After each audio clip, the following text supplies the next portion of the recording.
A paz do Senhor, queridos irmãos, estamos aqui para mais uma aula da nossa revista Lições Bíblicas, que tem por título A Igreja em Jerusalém, e o comentário está baseado na doutrina, comunhão e fé, a base para o crescimento da igreja em meio às perseguições. A nossa lição desta ocasião é a de número 4, que vai ser estudada no dia 27 de julho de 2025, portanto, no próximo domingo, né, e que traz o título Uma Igreja Cheia do Espírito Santo. Antes de ler aqui o texto áureo, eu quero convidar a você a ler o texto bíblico lá na tua Bíblia, que não está aqui, o comentário da revista, que está aqui, né? E o texto bíblico eu gostaria que você lesse do capítulo 4, do versículo 1 até o 31. A lição, ela registra aqui apenas os versículos 24 ao 31, mas é bom que você leia desde o primeiro versículo para você se situar no contexto desta lição. Também peço que você participe da escola bíblica dominical na igreja, seja aqui em Uruguaiana, seja onde você reside, pois os comentários que nós fazemos aqui são resumidos. Eu não leio o que está escrito na revista. Então, além de você ler o que está escrito na revista, ouvir esse comentário que estou fazendo, é muito importante que lá na tua igreja você possa ouvir o que o professor tem para falar, porque geralmente nós aqui falamos de uma forma geral, e o professor na igreja ele vai colocar, trazendo as necessidades da igreja local. Então, é uma lição que é muito atual, como nós falamos aqui já na lição de número 2, a igreja de Jerusalém é modelo para nós. E tudo que nós aprendermos, nós precisamos colocar em prática.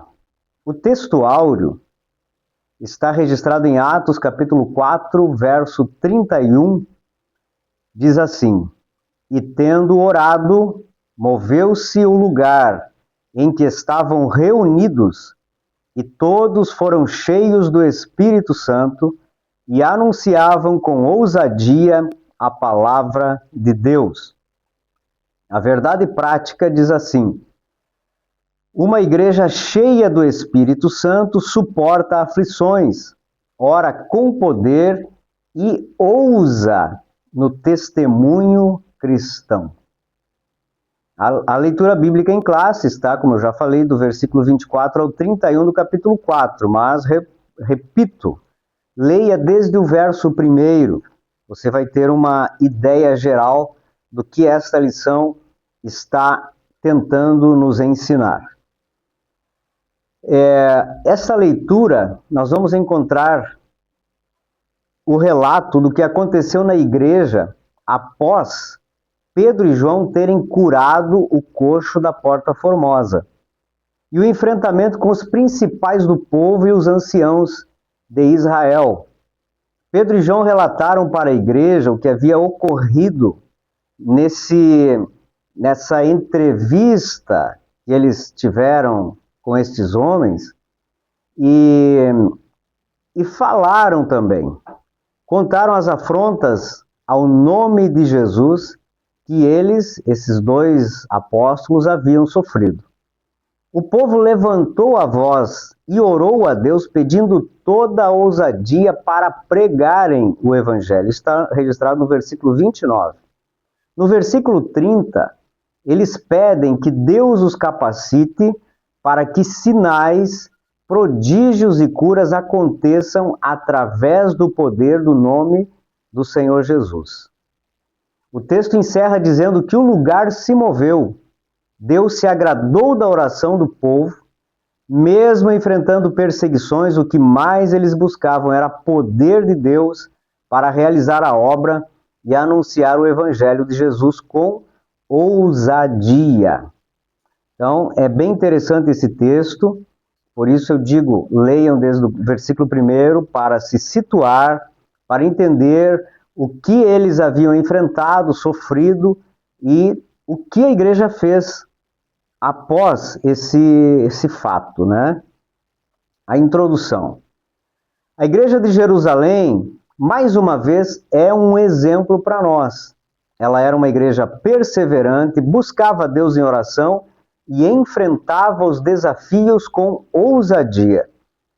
Às vezes, irmãos, nós somos atacados, somos perseguidos de alguma situação nos dias atuais e não temos coragem nem de orar, né? Mas aqui está uma igreja que se uniu, que expôs uns aos outros as suas dificuldades, se uniu em oração. Pedro e João não disseram para a igreja, olha, orem por nós aí que nós estamos afetados emocionalmente e nós vamos para casa, vocês orem por nós porque nós estamos mal. Não, eles ficaram e oraram juntamente com a igreja. Nada podia parar esta igreja, porque se as barreiras surgiam, mais ainda eram motivados a orar e buscar a Deus.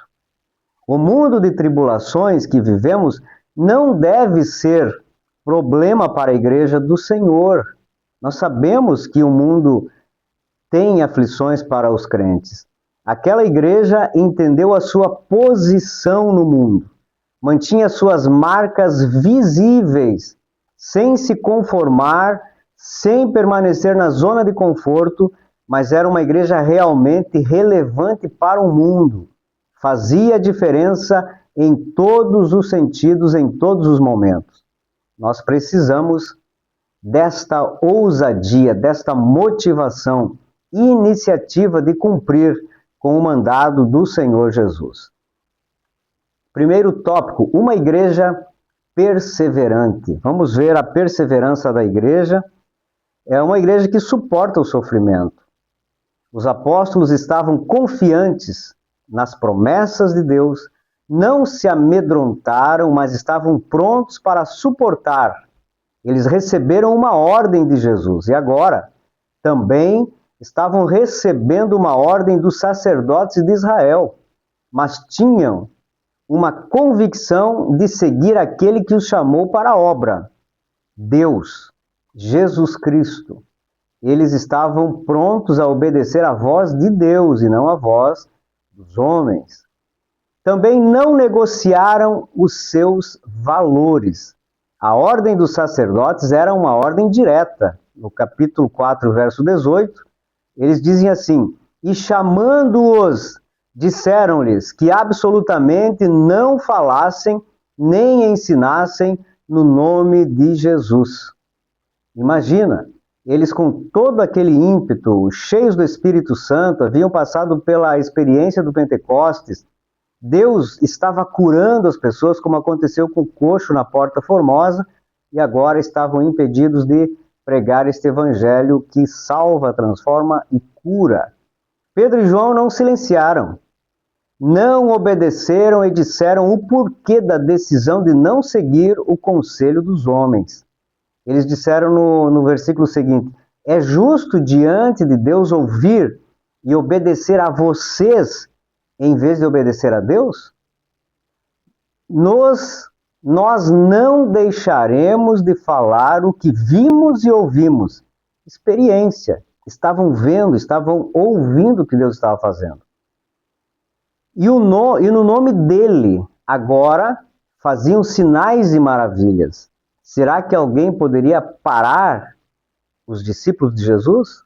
Não negociaram seus valores, nem ficaram acuados com as ameaças, porque a igreja era uma igreja cheia do Espírito Santo. O Espírito Santo é aquele que nos impulsiona, que nos motiva, que nos dá ousadia. A gente faz coisas que não faríamos se estivéssemos apenas firmados na razão. Mas, quando estamos cheios do Espírito Santo, nós falamos com ousadia. Nós somos ungidos para pregar o Evangelho e fazer coisas pela fé. Também era uma igreja que estava convicta da sua fé. A igreja que tem experiências, irmãos, reconhece os sinais no Espírito Santo e tem convicção da sua vida cristã que está vivendo pela fé. E uma igreja firme, sólida, ela não se dobra por pressão. Ela é firme, está firmada na rocha. Perseguição também não tem vez. Evangelho fácil também não tem espaço. A igreja primitiva tinha essas prerrogativas, sabia o que era de Deus e o que não vinha da parte de Deus. Era uma igreja que desfrutava da comunhão íntima com o Espírito Santo e não renunciava às experiências que vivia. Que igreja maravilhosa! Tinha a sua fé totalmente firmada em Deus e na sua palavra. Então, a sinopse, o resumo desse tópico, diz assim: a igreja primitiva enfrentou perseguições, mas não permaneceu, ou seja, mas permaneceu firme na fé e na missão. Nada pode parar uma igreja que está firme na fé, que tem Deus como seu alvo, os céus como seu alvo e Deus para que dê firmeza ao evangelho que está sendo pregado. Tópico 2. Uma igreja que ora com poder. A oração, com certeza, ela não falta em uma igreja ousada, porque nós encontramos tudo o que necessitamos, essa comunhão com Deus, a intimidade com o Espírito Santo através da oração. E esta igreja orava com propósito. Após os apóstolos enfrentarem o Sinédrio e não acatarem a ordem dos homens, só lhes restava buscar ainda mais em Deus. E é através da oração, sempre tendo um propósito. Eles pediam poder para testemunhar e somente os sinais e maravilhas podiam mudar o rumo da situação. Eles não podiam retroceder, eles precisavam avançar, precisavam buscar mais de Deus para terem mais ousadia e que os testemunhos se multiplicassem. E a igreja orava unida. Uma igreja unida, unânime em oração, todos no mesmo propósito, na mesma visão para cumprirem o ID de Cristo, era a igreja primitiva. Muitas vezes nós temos dificuldades para realizar a obra que o Senhor nos manda, porém lembremos, cumprir as ordens de Deus não é uma tarefa fácil. Entretanto, na oração se vence, principalmente quando a igreja, na sua totalidade, se une com esse objetivo, com esse propósito. Se a igreja não se une, cada pessoa ou cada grupo ora com finalidades diferentes, se torna quase que impossível realizar a obra do Senhor, realizar o trabalho que Deus espera que a igreja realize. Então, orar tem que ter objetivo, tem que ter unidade. Quando o teu pastor pede, irmãos, vamos orar por tal situação, nós precisamos manter uma oração unânime, sempre na mesma visão. E também orando fundamentados na palavra de Deus. Interessante esse alerta. A igreja precisa manter comunhão com o Espírito Santo para se manter alinhada com a vontade de Deus. E orar conforme a sua palavra nos instrui. Deus não se responsabiliza por orações, pedidos, súplicas, clamores de uma igreja que não está alinhada com a sua palavra. Se Deus tem um objetivo para a igreja que é pregar o evangelho a toda criatura, e nós oramos simplesmente para construção, oramos para que Deus nos dê dons, oramos para que alcancemos as pessoas através do social, são tudo coisas boas, mas temos que ter um objetivo maior, uma prioridade, que é a pregação do evangelho. Não podemos sair desse eixo que Deus já determinou. A sinopse desse segundo tópico diz assim: a oração foi e é a base espiritual da igreja, trazendo direção, coragem e poder de Deus. Não dá para viver sem oração. Uma igreja séria precisa orar constantemente, ter esse desejo, vencer as dificuldades e se manter na presença do Senhor através da oração. Terceiro tópico, uma igreja ousada no seu testemunho. A igreja não pode ficar apenas dentro das quatro paredes. É uma frase muito usada, foi muito usada, hoje nem tanto, porque vemos que a igreja está indo aos valados, à rua, aos grupos de pessoas, às casas, pregando o evangelho. Ousadia para enfrentar a oposição ao evangelho. A oposição ao evangelho é algo natural da vida cristã. Nós sabemos que existem muitas oposições, às vezes dentro de casa, dentro da família, na empresa onde trabalhamos, né, na rua. E a igreja que preza pela verdade bíblica sofrerá esse tipo de afronta. E às vezes a oposição ela vem através de situações aparentemente benéficas, parcerias, ecumenismos, etc. Parece que é tudo bem, parece que Deus está abrindo a porta, mas nós não sabemos a intenção do coração dos homens, qual a origem dessa intenção. O diabo sempre vai tentar levar a igreja a viver nos seus moldes, os moldes mundanos. Mas a igreja verdadeira não se encaixa nesta forma do diabo. Paulo já alertou os crentes de Roma em Romanos 12:2, dizendo: não se conformeis, não se amoldeis ao mundo, mas viver conforme a boa, perfeita e agradável vontade de Deus. Então, precisamos enfrentar a oposição, seja ela aparentemente benéfica, seja ela uma oposição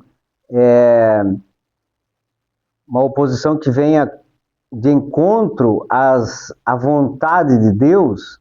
Nós temos que ter ousadia e bom testemunho para enfrentar estas coisas. Ousadia, a igreja também tinha ousadia no exercício dos dons espirituais. A igreja atual busca sempre, e está sempre em busca do enchimento do Espírito Santo, buscando dons. Não é um pedido geral, mas a gente ouve pessoas orando e pedindo para que Deus dê dons à igreja, e é necessário, são necessários. Porém, essa busca deve estar atrelada à prática dos dons espirituais na igreja. A oração dá ousadia ao crente, e a igreja que possui esses dons vai além das quatro paredes.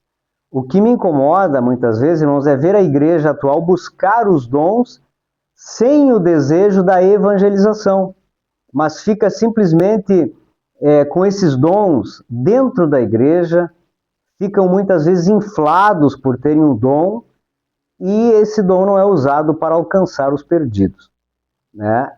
É necessário ousadia, desejo, amor por almas para sair de dentro dos nossos templos com os nossos dons e ir lá fora para que Deus faça os sinais e maravilhas. Isso nós vemos na vida de Pedro e João, sendo ousados no momento em que o coxo pede que lhes dê alguma coisa material.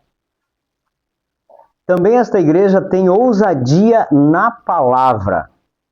De nada adianta orarmos, buscar os dons espirituais e não termos ousadia para pregarmos o Evangelho de Jesus Cristo. Deus requer uma igreja que vá além, que ultrapasse os limites, que seja ousada, tenha decisão de pregar o Evangelho, tenha iniciativa de cumprir o chamado. Nós precisamos urgentemente sermos ousados para que o Evangelho atinja o seu objetivo na terra. De nada adianta, irmãos, nós termos uma grande comunhão com Deus, chorarmos na presença de Deus, termos dons espirituais, profetizar uns para os outros, falar línguas e o nome do Senhor ficar restrito em nossos corações, em nossas palavras, dentro de um templo. Lá fora, o nosso testemunho deve ser ousado. As nossas palavras devem ser palavras ousadas, sem medo de pregar o Evangelho e demonstrar a convicção que nós temos de sermos um cristão, de termos comunhão com Deus e que a nossa missão é alcançar as almas perdidas para o Senhor. A sinopse do último tópico diz assim: Movida pelo Espírito Santo, a igreja anunciava o evangelho com ousadia, sem temer oposição. Já imaginou se as autoridades da nossa cidade nos impedissem de pregar o evangelho? O que seria de muitos cristãos? Me permita dizer aqui, aqueles cristãos chamados e apelidados de 007, cristãos ocultos, esses abandonariam a fé com muita facilidade. Mas a igreja do Senhor tem o Espírito Santo e não abandona Deus, a sua palavra. Além disso, enfrenta os problemas que surgem. A conclusão da nossa lição diz assim: vimos o que caracteriza de fato uma igreja pentecostal. Suas características se tornam visíveis e estão diretamente associadas à plenitude do Espírito Santo. A primeira igreja não foi perfeita, como o livro de Atos deixa bem claro. Contudo, suas limitações eram superadas por um viver diário sobre a capacitação do Espírito Santo. Se queremos de fato ser uma igreja relevante, devemos nos deixar encher do Espírito Santo. Amém? Aqui está a lição. Se você não tem, adquira a tua lição, leia. É muito importante esta revista. A Igreja de Jerusalém é um modelo para a igreja atual. E não deixe de participar na tua igreja, na escola dominical, das lições que estão sendo ministradas semanalmente, geralmente todos os domingos pela manhã. Deus abençoe a tua vida, fique na paz do Senhor, em nome de Jesus.